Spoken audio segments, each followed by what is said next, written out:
Nah, Jawa Tengah misalnya, itu posisinya Jawa Tengah itu kan menarik kalau dari data kita ya. Anies Mohaimin itu 14%, kemudian Prabowo Gibran 52% dan Ganjar 32%. Ini Jawa Tengah. Nah, artinya apa yang terjadi adalah pilihan partainya itu masih PDIP, tapi pilihan presidennya itu adalah Prabowo Gibran. Mas Ganjar itu 2 periode di Jawa Tengah. Apakah itu nggak ngaruh sebetulnya sehingga kok kemudian akhirnya memilihnya yang lain gitu? Nah, itu yang kemudian itulah kembali kepada perilaku split ticket voting tadi. Dalam pendekatan perilaku split ticket voting ya, kenapa orang bisa berbeda antara pilihan partai dan pilihan presidennya? Apa yang menyebabkan? Salah satunya adalah programatik. Programatik dalam konteks itu adalah program-program yang betul-betul langsung langsung sapu bersih terhadap grassroots ya. Yang menjadi selera rakyat tadi. Bansos, ya itu yang digelontorkan yang luar biasa. Nah, itu fakta bahwa ternyata misalnya bansos itu ternyata bisa mengubah salah satu selain memang Jokowi efek, karena di Jawa Tengah itu landasan orang endorse Jokowi itu masih berpengaruh. Pengaruh figur Pak Jokowi itu masih besar. Nah, konteks Jawa Tengah adalah yang kedua adalah Partai ID-nya. Partai ID di Jawa Tengah saya katakan besar.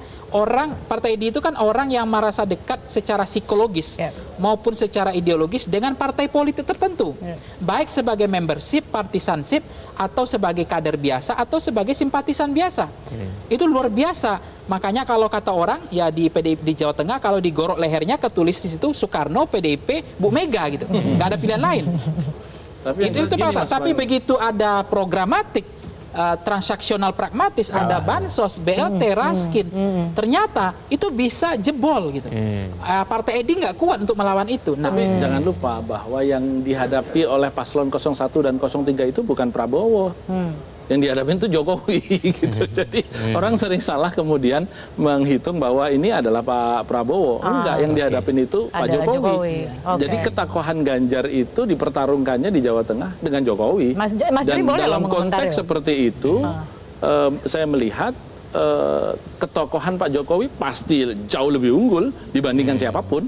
Dan itu yang kemudian secara asosiatif efeknya ditempelkan. Karena Pak Prabowo kan di mana-mana mengatakan saya tidak malu-malu. Mengatakan bahwa saya orangnya Jokowi. Ya, begitu. Jadi efek asosiatif itu. Kemudian yang kedua misalnya Pak Zul yang kemana-mana mengatakan siapa yang suka Jokowi? Tahu nggak program bansos ini dari siapa?